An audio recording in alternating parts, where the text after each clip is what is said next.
Halo semuanya, selamat datang di pertemuan kita yang ke-12 dalam mata kuliah Kajian Budaya dan Media. Nah, pada pertemuan kali ini kita akan membahas mengenai media serta ruang kultural pada tatanan kota. Mengenai apa itu media, ruang kultural, pandangan kota sebagai teks, kehidupan perkotaan, analisis perkembangan kota, interaksi sosial, serta contoh-contoh studi urban atau urban humaniora. Media merupakan sarana yang digunakan untuk menyampaikan informasi, pesan, dan konten kepada masyarakat yang membutuhkan. Media dapat mencakup berbagai bentuk, mulai dari media cetak seperti surat kabar, buku, poster, pamflet, hingga majalah.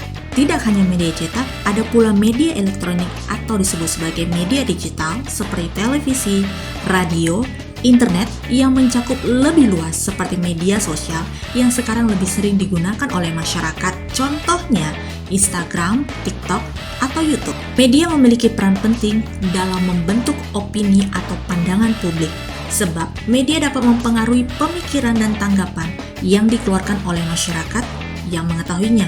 Media juga mengalami perubahan yang sangat pesat dibantu dengan perkembangan teknologi yang juga cepat berubah. Media berperan penting dan cukup krusial pada saat ini dalam menyampaikan informasi kepada masyarakat, dan terkadang berkembang melampaui batas ketentuan yang ingin disampaikan.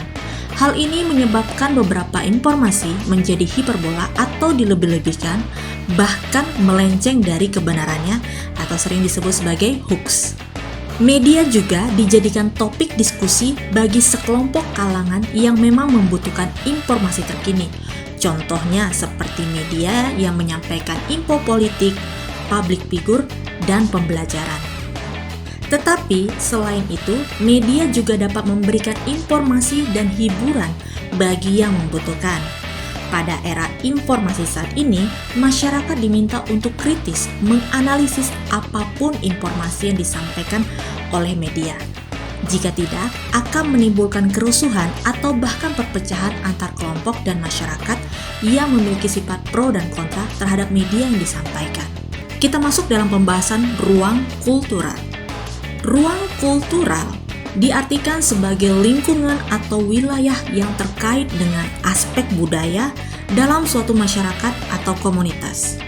Hal ini mencakup unsur seni, bahasa, tradisi, norma-norma sosial, nilai, dan segala sesuatu yang membentuk identitas budaya suatu kelompok.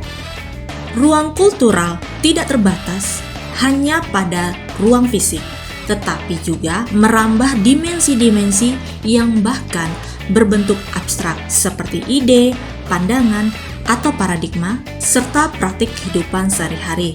Hal ini membentuk cara interaksi masyarakat dalam mengenal dunia di sekitar mereka. Ruang kultural juga dapat berupa kelompok atau etnis tertentu, baik secara religi atau geografis. Ruang kultural tentunya tidak stagnan, tetapi bersifat dinamis, yang dimana dapat berubah-ubah sesuai dengan situasi dan kondisi yang mempengaruhinya, serta adanya faktor perkembangan budaya pada masyarakat. Kota sebagai teks. Kota sebagai teks dimaksud adalah metode pendekatan terhadap pengenalan kota pada suatu fenomena yang kompleks, di mana nantinya kota tersebut dapat dibaca atau dipahami dalam bentuk teks atau tulisan. Biasanya, pendekatan ini masuk dalam studi urban atau humaniora urban. Contoh studi urban atau humaniora urban adalah sebagai berikut ini.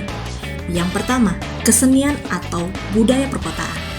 Analisis terhadap seni jalanan atau disebut sebagai street art di kota besar dan dampaknya terhadap identitas budaya serta perubahan sosial.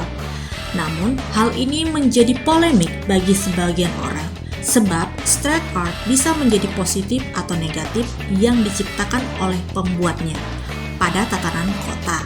Contohnya hal negatif seperti vandalisme.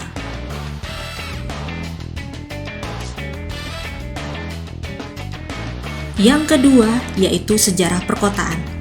Penelitian ini tentang evolusi tata kota pada suatu kota atau bagaimana perubahannya.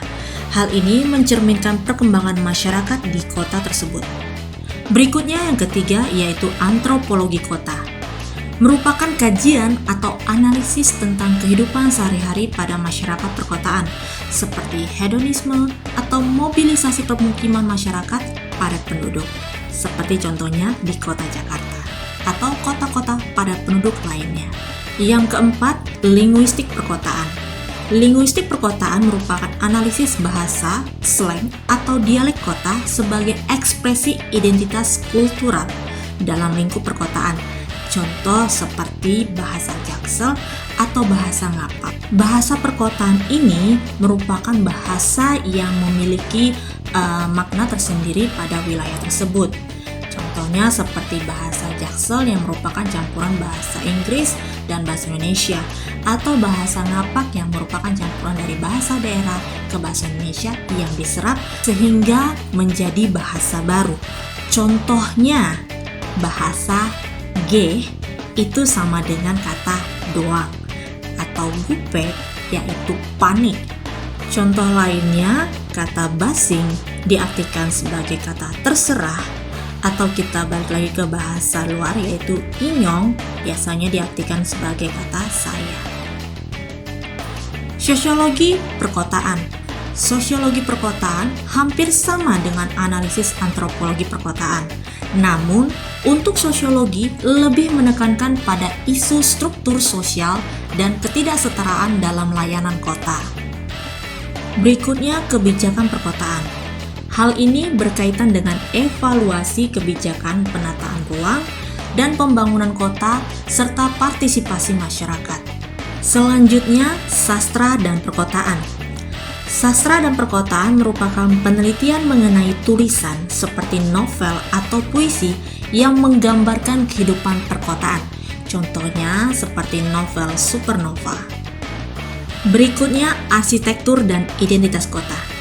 Contohnya adalah penelitian mengenai hubungan antara arsitektur bangunan serta identitas kultural yang tercermin dalam desain dan fungsinya. Contoh seperti Desa Ubud di Bali, di mana desain bangunannya mencerminkan kebudayaan mereka dan berfungsi sebagai tempat ibadah. Kota Bandar Lampung juga sudah mulai menerapkan sistem ini, yaitu identitas kota, di mana di beberapa bangunan di Kota Bandar Lampung menerapkan simbol mahkota pengantin yang disebut dengan siger. Lalu, filsafat perkotaan. Filsafat perkotaan membahas mengenai diskusi tentang konsep keadilan dalam ruang kota, hak atas kota, dan bagaimana memahami dinamika perkotaan. Yang terakhir adalah ekonomi kreatif di perkotaan. Bagian ini mengenai studi industri kreatif seperti desain, teknologi, dan seni pertunjukan yang berkembang di pusat kota dan memengaruhi ekonomi lokal. Contohnya seperti pertunjukan kecak di Bali.